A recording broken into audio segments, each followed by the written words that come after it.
வணக்கம் நண்பர்களே. போன ஈரான் பற்றிய வீடியோவில் அங்கே நடந்த போராட்டங்களை பற்றி பேசும்போது ஒரு முக்கியமான அதிர்ச்சியான தகவல் அப்படின்னு சொல்லியிருந்தேன். அது என்ன அப்படின்னா, வெளிநாட்டில் இருக்கக்கூடிய, அதாவது மேற்கத்திய நாடுகளில் இருக்கக்கூடிய மற்றும் ஐரோப்பிய நாடுகளில் இருக்கக்கூடிய மிஷனரிஸ்கள் ஈரானை ஒரு கிறிஸ்துவ நாடாக மாற்றுவதில் ரொம்ப முனைப்பா இருக்காங்க அப்படிங்கிற தகவல்கள்லாம் இது ஏதோ நான் வரேன் காற்றுல சொல்றேன்னு நினைக்கிறாங்க. குறிப்பா என்னுடைய சில வீடியோக்களில் இஸ்லாமை பற்றியோ இல்லை கிறிஸ்டியானிட்டியை பற்றியோ கிறிஸ்துவத்தை பற்றியோ ஏதாவது செய்திகள் சொன்னாலே அந்த மதத்தை சார்ந்தவர்கள் கடும் சொற்களால் விமர்சனங்களை வைக்கிறாங்க. எனக்கு அதில் ஒன்றும் பிரச்சனை கிடையாது. ஆனால் அதனுடைய உண்மைத்தன்மையை உணரவே மாட்டேங்கிறாங்க. அதனால அதை கொஞ்சம் தயவு செஞ்சு நீங்கள் உங்கள் மதத்தின் மேலே பற்று இருக்கலாம். அதை பற்றி நான் தவறாக எதுவுமே சொல்லலை. நடப்பவை என்ன அப்படிங்கிறத ஆதாரத்தோட வெளியிடுறதுக்காக தான் என்னுடைய ஒரே செய்தி, அவ்வளவுதான். அதை தாண்டி நான் யார் மேலேயும் எந்த குற்றமும் நான் வைக்கல. அதை நீங்க புரிஞ்சுக்கணும். சரி, இப்ப எந்தெந்த மாதிரி வந்திருக்கு அப்படின்னு பாத்தீங்கன்னா, என்ன காரணங்கள் சொல்றாங்க அப்படின்றதுக்கு பல பத்திரிகைகள்ல இந்த செய்திகளை ஆதாரமா எடுத்திருக்கேன். அதை உங்ககிட்ட ஷேர் பண்றேன். முதல்ல என்ன சொல்றாங்க அப்படின்னா, ஜோஷுவா ப்ராஜெக்ட்னு ஒண்ணு இருக்கு. இந்த ஜோஷுவா ப்ராஜெக்ட் படி உலகத்தையே கிறிஸ்துவமயமாக்கணும் அப்படின்னு அதுல பலவிதமான ஸ்டேஜஸ் சொல்லிருக்கு. முதல் 1000வது ஆண்டுல ஐரோப்பா முழுவதும் கிறிஸ்துவமாகிவிட்டது, ரோம்ல இருந்து ஆரம்பிச்சு. அடுத்த 1000வது ஆண்டுல ஏஷியா எல்லாம் ஆயிடுச்சு, இந்தியாவை தவிர. சில மிடில் ஈஸ்ட்ல ஆகல, அதாவது அரபிக் கண்ட்ரில ஆகல. அங்க இஸ்லாம் அந்த அரபு கண்ட்ரிகள் தவிர இந்தோனேஷியா, மலேசியா போன்ற பல நாடுகள்லயும் ஒரு 56 நாடுகள்ல இஸ்லாம் நல்லா காலூன்றி வேரூன்றி இருக்கு. அதையுமே கிறிஸ்துவத்துக்கு மாற்றணும் அப்படின்னு சொல்லிட்டு 3வது 1000வது ஆண்டுல இந்த 1000 ஆண்டுல இந்த மாதிரி யார் யாரெல்லாம் கிறிஸ்துவ நாடுகள் இல்லையோ, இந்தியா உட்பட எல்லாத்தையும் முழுமையாக கிறிஸ்துவ நாடாக மாற்ற வேண்டும் அப்படின்னு. அதுக்குதான் நான் போன ஒரு 2-3 வீடியோல கூட சொல்லியிருந்தேன். அது என்ன பண்ணுவாங்க அப்படின்னா, மிஷனரிஸ் பலவிதமான உத்திகளை கையில் எடுப்பாங்க. அதுல மிக மிக முக்கியமான உத்தி என்னன்னா, முதல்ல அந்த டெமோகிராஃபியை சேஞ்ச் பண்றது. டெமோகிராஃபி சேஞ்ச் ஆகிக்கிட்டே வரும். அதாவது சமூகத்தினுடைய பல மதங்கள் சேர்ந்து இருக்கக்கூடிய இடம், இந்துக்கள், இஸ்லாமியர்கள், கிறிஸ்துவர்கள், புத்திர்கள், சீக்கியர்கள், இது மாதிரி இருக்கும்போது அதை மாற்றி அமைப்பதாக. இப்போ வெஸ்ட் பெங்கால்ல பாத்தீங்கன்னா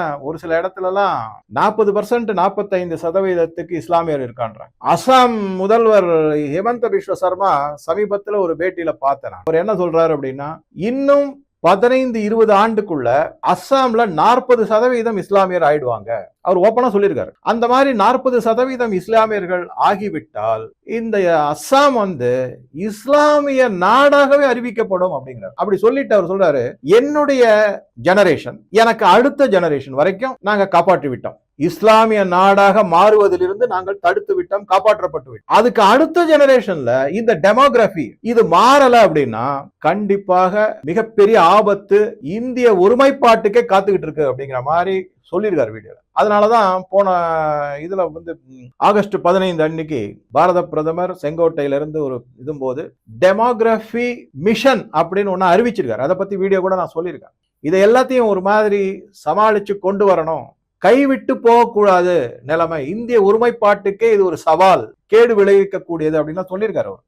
அதை பத்தி வீடியோ எல்லாம் போட்டிருக்கேன் நானே. அந்த மாதிரி இப்ப ஈரான்ல அந்த ப்ராஜெக்டை எடுத்திருக்காங்க. இப்ப அதுலதான் இன்னொரு முக்கியமான இது மதமாற்றத்தை எப்படி கொண்டு வராங்க அப்படின்னாக்கா, நீங்க எந்த மிஷனரி மத போதகரோ இல்ல ஊழியர்கள்ட்ட போய் கேளுங்க, நாங்க ஒண்ணுமே செய்யறது இல்ல, நாங்க செய்யறது எல்லாமே நல்லதுதான், கிடையவே கிடையாது.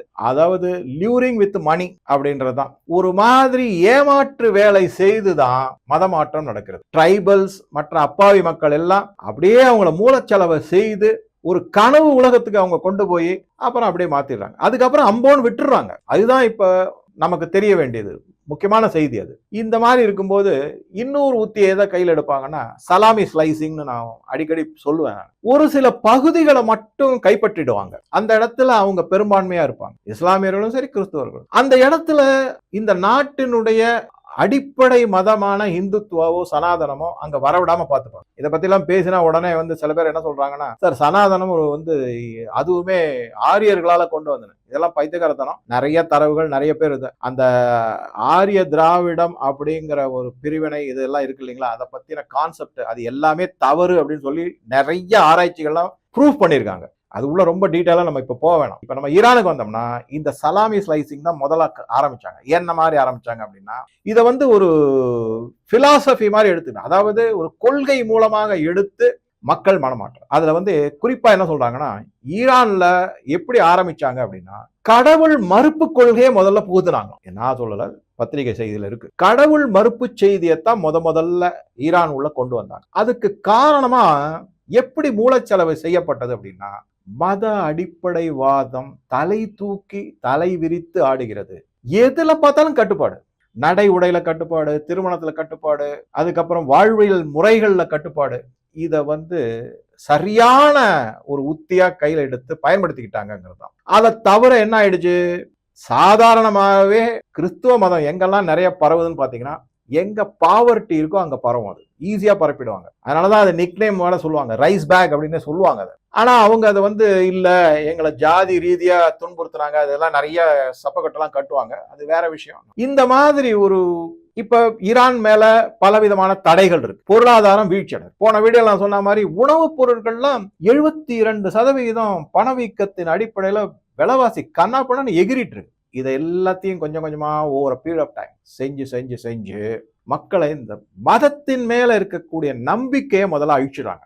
அதன் மூலமாக அவங்க வந்து மதத்தின் மேல நம்பிக்கையை போயிட்டு அவங்க எல்லாமே ஏத்திஸ்ட் சொல்லக்கூடிய கடவுள் மறுப்பாளர்களாக முதல்ல ஆகுறாங்க. அதுக்கப்புறம் அந்த கடவுள் மறுப்பாளர்களை வந்து கொஞ்சம் கொஞ்சமா என்ன பண்றாங்க அப்படின்னா, அந்த செக்யூலரிஸ்ட்னு சொல்லக்கூடிய மத சார்பின்மை அப்படிங்கிற ஒரு ரிங்குக்குள்ள கொண்டு வந்துடுறாங்க. அதுக்குள்ள வந்ததுக்கு அப்புறமா நம்ம தான் மத சார்பின்மை ஆச்சே, அதனால கிறிஸ்துவை ஏத்துக்கிட்டா என்ன அப்படிங்கிற பரப்புரைய செய்யறாங்க.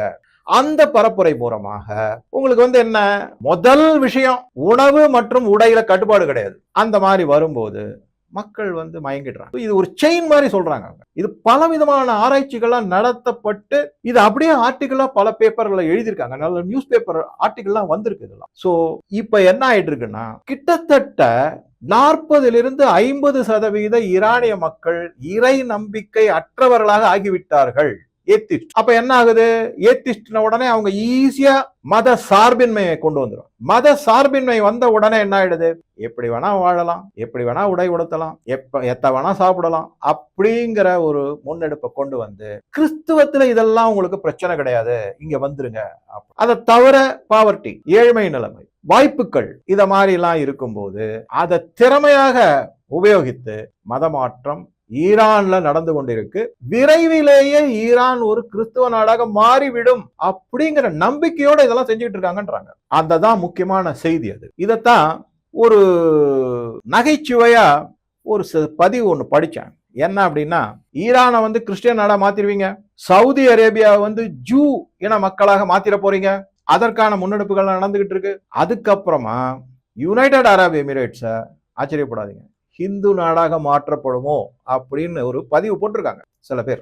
இது வந்து இன்ட்ரிகியூயிங் அப்படின்னுவாங்களா, அதாவது யோசிக்க வைக்குது நம்மள, எப்படி இது மாதிரிலாம் ஆகணும் மாற்றங்கள் அப்படிங்கிற இடத்துல. பல ஐரோப்பிய நாடுகள்ல ஹிந்துத்துவா இப்ப பிரபலமாகிட்டு வரும். ஏன்னா உன்னுடைய சாய்ஸ், எந்த கட்டுப்பாடும், நீ இறைவனை வழிபடணும்னா படு, கோயிலுக்கு போகணும்னா போக வேணும்னா வீட்லயே உட்கார்ந்து வழிபடு, பிரேயர் பண்ணு, இதுதான் சரி, அதுதான் எது தர்மம் அப்படின்னு தான் சொல்லியிருக்க தவிர மற்றபடி ஒரு பெரிய கட்டுப்பாடுகள் எதுவும் கிடையாது. அந்த மாதிரி இருக்கும்போது அதுலதான் வந்து உண்மையை உணர்த்துறாங்க அப்படின்னு. அதாவது நீங்க கேள்வி கேட்க முடியும். முதல்ல சனாதனம் என்ற ஒரே தர்மத்துல மட்டும்தான் உங்களால எதிர்த்து கேள்வி கேட்கக்கூடிய உரிமை உங்களுக்கு இருக்கு. மற்ற மதங்கள் அது கிடையாது. நீங்க கேட்டீங்கன்னாக்க அதுக்கப்புறம் நடக்கிறதே வேற. அந்த மாதிரிதான் பல ஹங்கேரியிலாம் சில கிராமங்கள் ஒட்டுமொத்தமாக சனாதனத்தை தழுவி இருக்காங்க அப்படின்னு சொல்றாங்க. இதெல்லாம் செய்திகள்லாம் வந்திருக்கு. அதே மாதிரி இந்த ஈராக்ல இருக்கக்கூடிய ஒரு இன மக்கள், ஈராக்ல இருக்கக்கூடிய ஒரு பழங்குடி மக்கள் யஸ்தி அப்படின்னு சொல்லக்கூடியவங்க, அவங்க வந்து கார்த்திகேயனை தங்களுடைய கடவுளா ஏத்துக்கிறாங்க. ஸோ இந்த மாதிரி பல நிகழ்வுகள்லாம் நடந்துகிட்டு தான் இருக்கு உலகத்தை சுத்தி அப்படிங்கிறத பார்க்குறோம். இதுக்கப்புறமா சில தரவுகளை எப்படி பார்க்குறோம்னா, நான் சில ஸ்டாட்டிஸ்டிக்ஸ் மாதிரி பார் சார்ட் மாதிரி இருக்கு, அதையும் காமிக்கிறேன். அதன்படி அவங்க என்ன சொல்றாங்கன்னா, 2008-9 இருந்து 2008, 2009, 2016 பல டேட்டா எடுத்திருக்காங்க. அதுல வந்து மதம் மிக மிக அவசியம், முக்கியம் அப்படின்றத 2008ல 58.8% இருந்தது, இன்னைக்கு 53% குறைஞ்சிருக்கு. கிட்டத்தட்ட 5-6% குறைஞ்சிருக்கு. அதே மாதிரி ஓகே மதம் இருக்கலாம் அப்படிங்கிறது 27%-இருந்து 23% குறைந்து கொஞ்சம் திருப்பி இம்ப்ரூவ் ஆயிருக்கு அப்படிங்கிறாங்க. நான் சொல்றதெல்லாம் 2008ல-இருந்து 2016 வரைக்கும். அதுக்கப்புறம் அது ஒன்றும் அவசியமே கிடையாது, முக்கியமே கிடையாது அப்படிங்கிறத நீங்க பாத்தீங்கன்னா 11% இருந்தது, 5% முக்கியம் இல்லைன்னு குறைஞ்சது, திருப்பியும் 10% அது முக்கியமே கிடையாது, மதம் முக்கியமே கிடையாது அப்படின்னு. இதெல்லாம் தான் தரவுகள்.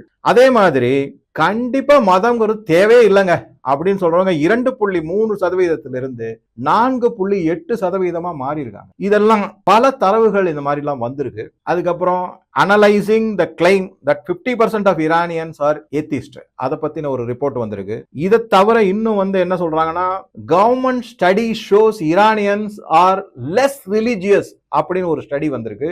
அதை பத்தின பல தகவல்களை சொல்லியிருக்காங்க. இதுக்கு அடுத்ததா Christianity is growing in faster in Iran than in any other country அப்படின்னு ஒரு ரிப்போர்ட் ஒன்று வந்திருக்கு. இதெல்லாம் அப்புறம் பாருங்க, why Iranians are rejecting Islam and embracing Christianity. இந்த மாதிரி பல தகவல்களை திரட்டி எடுத்து தான் இந்த வீடியோல உங்க கூட பல செய்திகளை ஷேர் பண்ணிருக்கேன். இதெல்லாம் பெரிய பெரிய ஆர்டிகல், பெரிய பெரிய ரிசர்ச், இதெல்லாமே பலவிதமான ஆராய்ச்சிகள், சோசியல் லெவல்ல போய் ஆராய்ச்சி பண்ணியிருக்காங்க. அந்த தகவல்கள்லாம் திரட்டி தான் இதெல்லாம் மாதிரி போட்டிருக்காங்க. சரி, இதனால ஆக மொத்தம் நான் என்ன சொன்னேன் அப்படின்னா, நல்லா கவனிச்சிங்கன்னா, அமெரிக்காவின் குறிக்கோள் எண்ணெய் மட்டுமல்லாமல் மொத்த ஈரானையும் கிறிஸ்துவ நாடாக மாற்றுவது. இதற்கு எதிர்கருத்துகளும் வந்திருக்கு. இஸ்லாம் அவ்வளவு சீக்கிரத்துல அழிக்க முடியாது, இவங்க பண்றலாம் அராஜகம், இது நடக்கவே நடக்காது.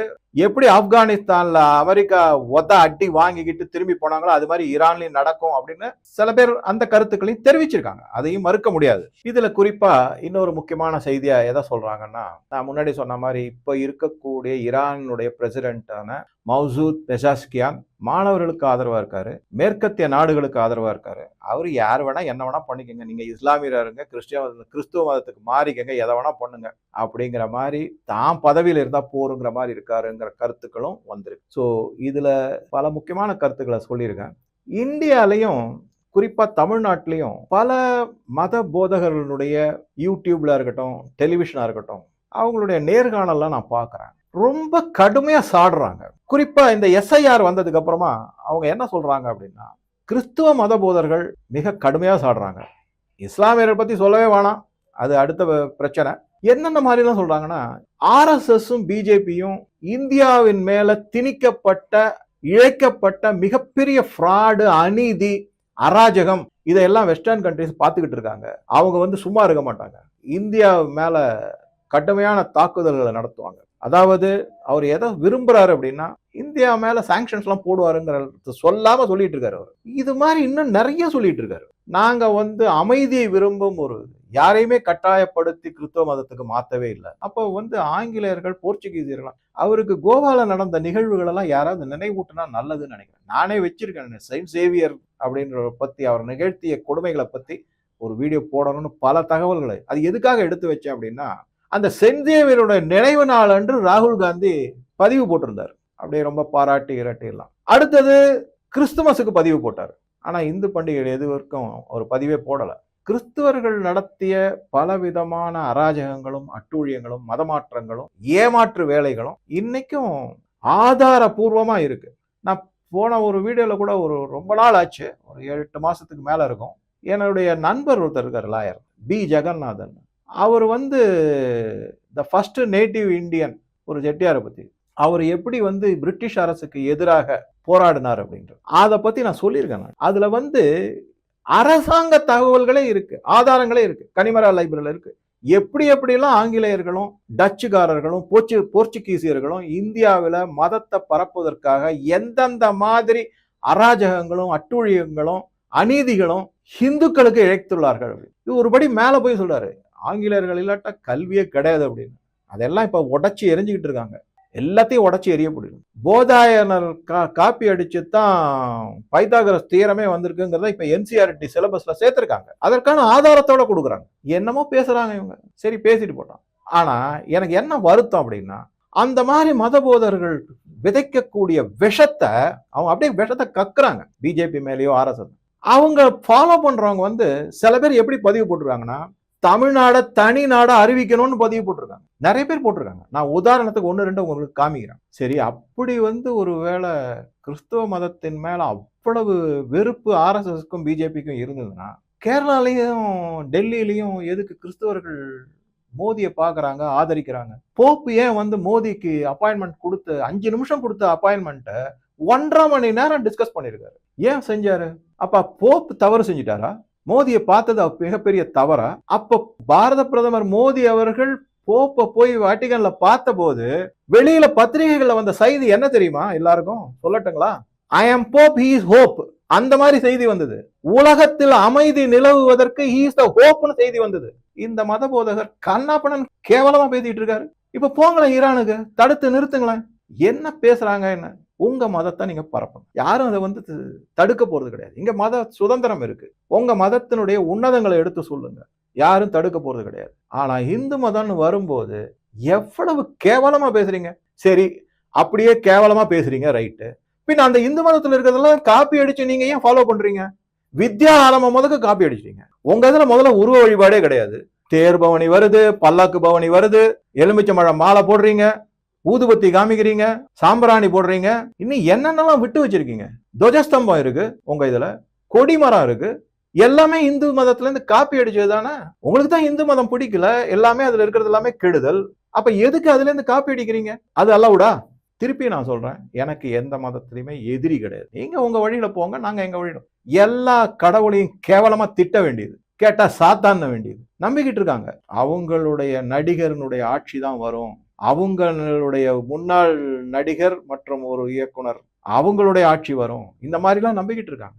ஏற்கனவே இப்ப இருக்கிற ஆட்சி யாருடைய நாங்க போட்ட பிச்சைன்னு தான் சொல்லிட்டு ஆட்சி நடத்திட்டு இருக்காங்க. ஸோ இதை வந்து எப்படி நம்ம பார்க்கணும் அப்படின்னா, இது உங்க நாடு. எங்கேயோ இருக்கிற நாட்டினுடைய மதத்தை இங்க புகுத்தணும், இங்க இருக்கிறத சிதைக்கணும் அப்படின்னு ஏன் நினைக்கிறீங்க? இங்க வாட்டுக்கு இருந்துட்டு போங்க. ஹிமந்த பிஸ்வ சர்மா சொன்னதை ஞாபகம் வச்சுக்கோங்க எல்லாருமே. நமது தலைமுறை மற்றும் நமக்கு அடுத்த தலைமுறையை நான் காப்பாத்திட்டேன் ஓரளவுக்கு, அதுக்கு அடுத்தது காப்பாற்றணும்னா அடுத்த தலைமுறை இந்த முன்னெடுப்புகளை செய்யணும்னு அவர் சொல்றாரு, ஓப்பனா சொல்றாரு. ஸோ இது மிக முக்கியமான செய்தி. இந்த வீடியோல நம்மளை பொறுத்த வரைக்கும் ஈரான்ல இஸ்லாம் துரத்தி அடிக்கப்பட்டு, அதே மாதிரி தான் நான் இப்ப எப்படி ஈரான்ல சொன்னேனோ, முதல்ல கடவுள் மறுப்பாளர்கள், அதிலிருந்து மத சார்பின்மை, அதுக்கப்புறமா சில சலுகைகள், ஒரு இலகிய தன்மை, இதெல்லாம் வச்சு கடைசியில் என்ன பண்ணிடுறாங்க? மத மாற்றத்தை கொண்டு வந்துடுறாங்க. அந்த மத மாற்றத்துக்கு போனதுக்கு அப்புறமா தான் தெரியும் அவங்களுக்கு அங்க எவ்வளவு அடிப்படைவாதத்தனமான கட்டாயங்கள் இருக்கின்றனங்கிறது அங்க போனதுக்கு அப்புறமா தான் இவங்களுக்கு தெரியும். அதேதான் குறிப்பா தமிழ்நாட்டிலேயே நடந்துகிட்டு. கடவுள் மறுப்பு, அதுக்கப்புறம் மத சார்பின்மை, அதுக்கப்புறம் கொஞ்சம் கொஞ்சமா லியூரிக், அரசனுடைய ஆதரவு, அதன் மூலமாக மத மாற்றம். இதுதான் இந்த செயின் மாதிரி அப்படியே நீங்க பாத்துக்கலாம். இதை உணரலாம் நம்ம எல்லாருமே. உங்களுடைய கருத்துக்களை பதிவிடவும். நன்றி, வணக்கம்.